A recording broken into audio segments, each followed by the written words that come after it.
Hi guys, we're here at the farm again, and it is a beautiful spring day. There's a lot of exciting things happening this time of year, and today we're going to be showing you the process that my family uses for bed prep and direct seeding.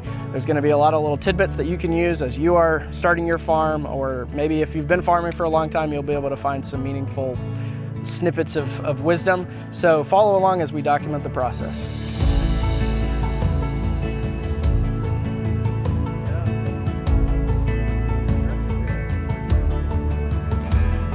We're here doing some of the first steps of bed prep. You know, depending on what was here beforehand, we would just wheel hoe it if there were weeds. But with a blade assembly? Yeah, just a undercut. stirrup hoe. But since we had a silage tarp here, there are no weeds. So we're just putting down compost. This is our own compost, probably full of weeds, but also good stuff. We use all the microgreen leftovers, so that gives us a pretty high quality compost. So it's mostly just potting mix, essentially, with decomposed microgreens, root systems, or whatever? Well, that plus the remains of previous crops and so on, it all goes together. Okay. Plus our kitchen scraps. Well, it's a good point that on a farm there's all kinds of scraps, and so that's why even if you don't produce all of your own compost, it's smart to have some sort of a compost system to where you're at least recycling a lot of your, organic matter that's leftovers. Sure. So yeah, that's cool. So getting rid of all the weeds, which in this case you use silage tarp. How long has that silage tarp been down on the ground? This one actually was here, I think, pretty much all winter. Okay. Which we're actually trying to get away from. I really want to do more cover cropping. Okay. As I figure out the systems. These beds we don't use a tractor on or anything, so getting rid of the cover crop is a bit more challenging. Yeah. And for those that want to use silage tarps, I ran into this myself this year. I laid down a silage tarp in, let me think about this. It would have been like right around the 1st of January. And I came back almost a month later, and there was very minimal decomposition underneath the silage tarp because it had been cold. The temperatures were really cold, and it just really, the grass was a little bit yellow, but besides that, it hadn't really broken down at all. But then once the temperatures warmed up and then it really broke down quickly. So you have to keep that in mind. If you do have something like a cover crop in the spring, you would probably want to chop up that cover crop and put your silage tarp down at least 6 weeks or so before you're ready to plant. Yeah, I think it's really a couple things going on. Number one, the sun is not as intense in the winter time, so you're not getting that heating. Mm-hmm. And then number two, as you said, the biology goes pretty dormant in the winter, and so it's not breaking down that stuff. So, okay, so the compost is going down, and then will you broad fork this, or what's the next We will steps? broad fork. I already put down the amendments on here as well. Okay. So, so the next step would be broad forking, which we can show right over here.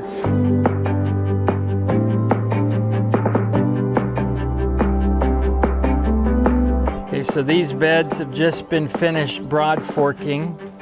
So depending on what's coming next, we try not to overwork the soil. So if we were going to be transplanting, we would probably just rake this out and get it fairly smooth. But we're going to be planting the lettuce plugs, which, they're small enough that we want to do an extra step in bed prep. And so we use the tilther and just run over it. We don't work it real well, and it's just working the top inch or two. If you were direct seeding with like the JP3, would you tilth as well. Yeah, for sure. I mean, the JP3 would go through this fine, actually, but just want a smoother. Yeah, I think that makes sense. You know, if you're going to be harvesting with the quick cut or something, you want a pretty even surface. So you don't want to overwork the soil, but you don't want it to be lumpy if you're direct seeding or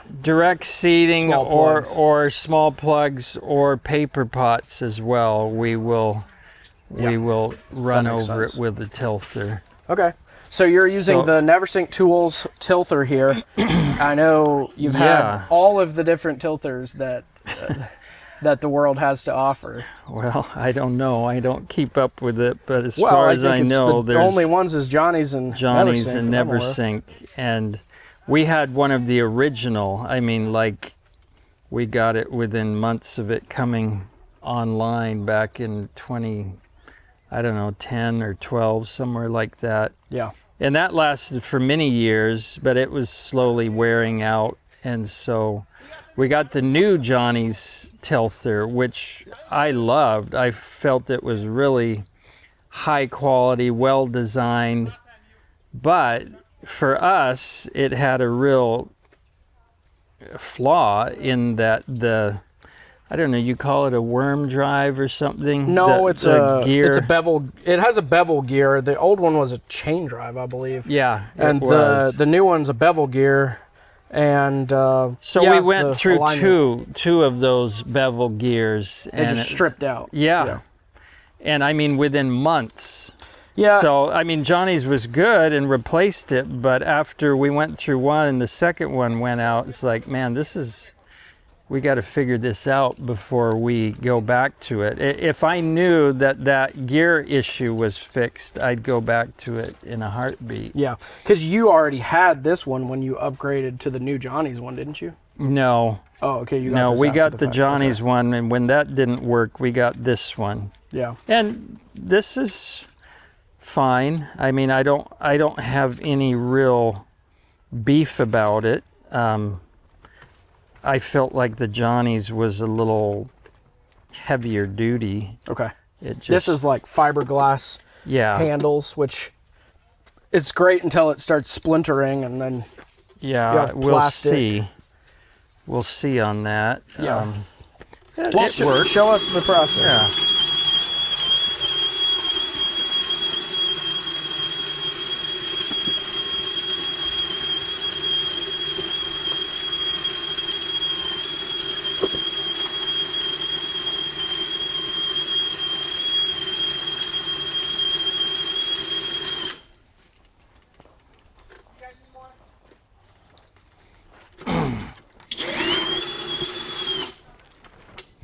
One of the challenges in these hoop houses is having room at the end of the beds to turn around.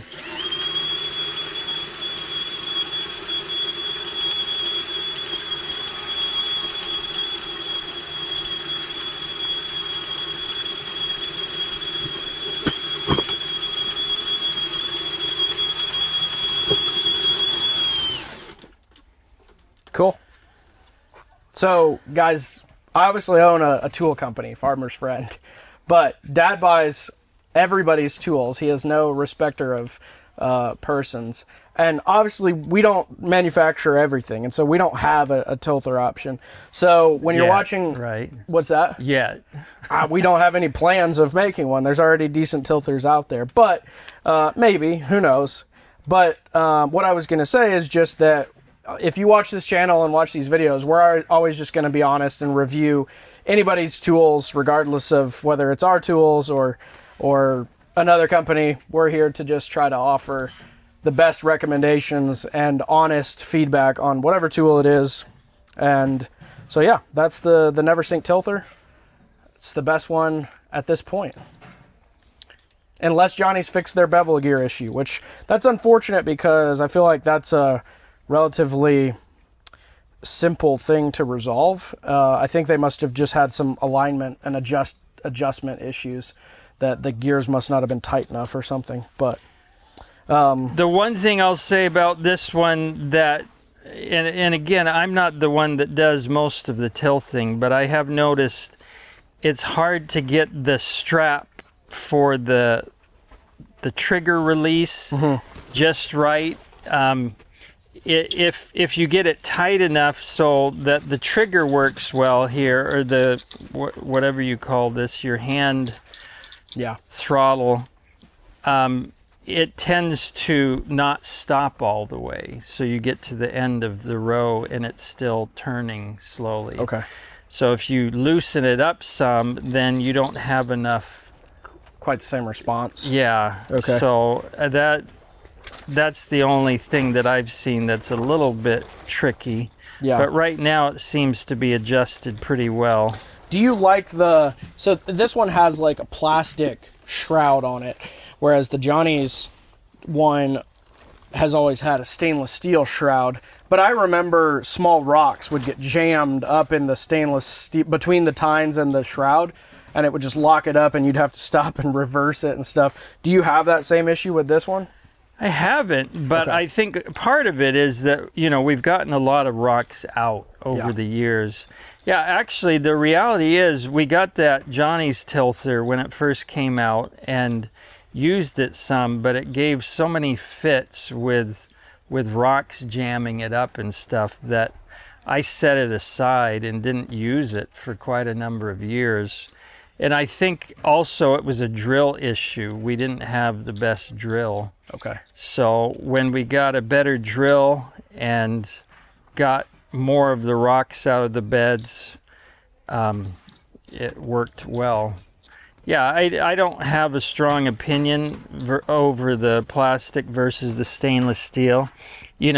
Connor shows pictures of him hitting this with a sledgehammer or something, so...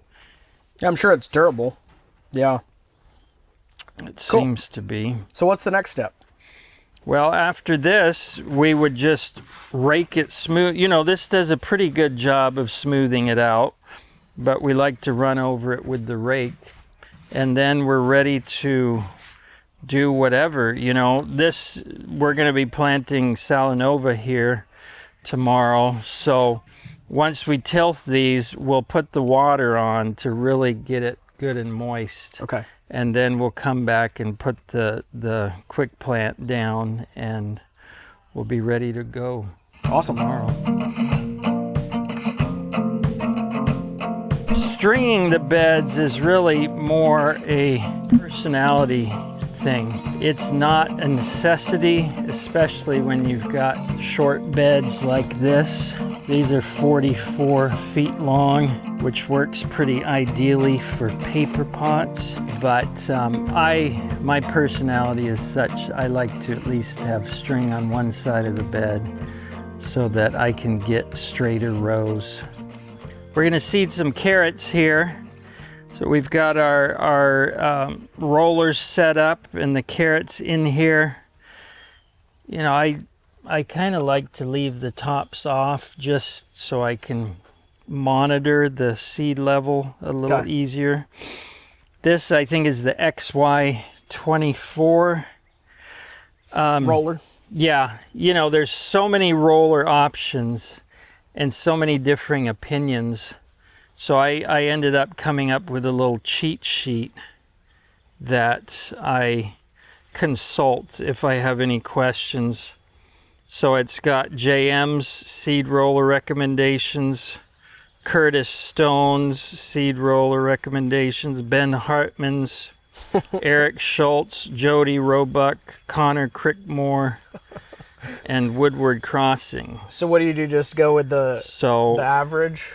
Yeah, whichever one is recommended the most for a particular thing. So, And Jang has their own system, right? The top. Have you ever used the top of the lid where the little divots?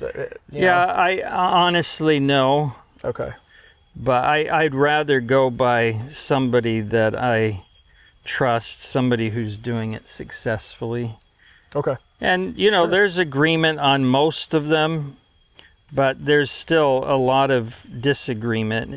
One thing that I think I want to do Jody Roebuck from New Zealand, he, we use the F24 on radishes right now, but he dropped back to the F12. Okay. And finds that he gets more good-sized radishes, whereas we... Less seeds? Yeah, it's less seeds, but, we tend to get a fair number of ones that don't size up. Okay. Because I think we're planting them too close.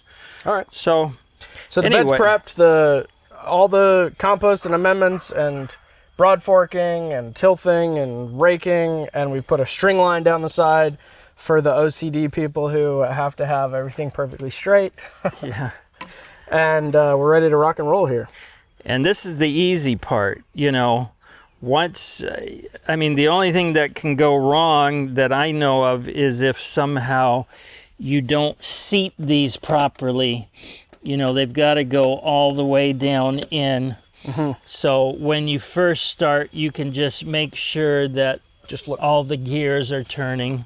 Yep. And once you've got that, then, the rest is easy. You just go for it.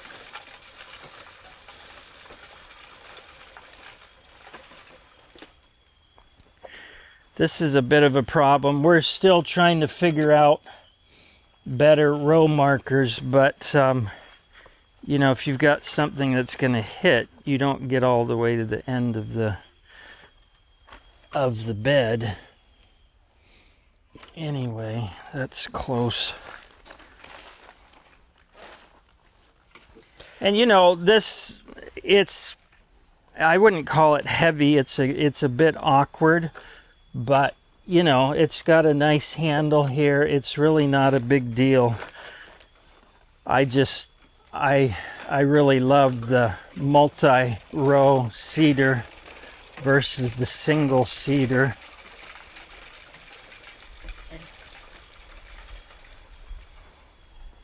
So on your second pass, are you just trying to make them come, your pass is essentially this wheel here runs right along the edge of your first pass? Yeah. Or the edge of the frame, or what's kind of your reference point? Well, just, we don't always get it perfect in the middle there. Okay. Yeah. So just try to space it on the bed. Mm-hmm. So we talked about cedars a little bit in the video a couple weeks ago, but this is the Jang JP3. It's 3 separate hoppers, and maybe we'll go into this more later, but you guys have different hoppers set up, like pre-set up for different crops, which there's some cost associated with that because those hoppers are not cheap, but you can have essentially an unlimited selection of hoppers already pre-set up with the rollers.